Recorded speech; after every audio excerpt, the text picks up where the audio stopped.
ఎవరైతే కిరణ్ అనేటటువంటి వ్యక్తి దారుణాతి దారుణమైనటువంటి దూషణలతో కూడినటువంటి దాని మీద విడుదల రజని అప్పుడు కంప్లైంట్ కావచ్చు, ఇది స్టేషన్లో కంప్లైంట్ ఇస్తే ఇంతకుముందు కాగితాలు పక్కన పెట్టుకున్నారు, ఇప్పుడు అవన్నీ నమోదు చేశారు. టోటల్గా 7 కేసులు ఉన్నాయి అన్నటువంటిది ఇప్పుడు ప్రభుత్వం చెప్తున్నటువంటి లెక్క.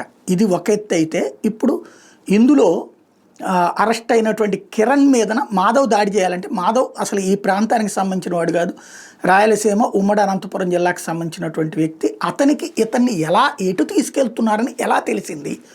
పోలీసులు ఎక్కడికి తీసుకెళ్తున్నారు? ఇబ్రహీంపట్నం దగ్గర పట్టుకున్నారని, ఆ తర్వాత గుంటూరుకి తీసుకొస్తున్నారు. ఎందుకంటే ఇబ్రహీంపట్నం దగ్గర పట్టుకుంటే విజయవాడ పోలీస్ సర్కిల్కి తీసుకెళ్ళాలి, లేకపోతే కృష్ణా జిల్లా దగ్గర.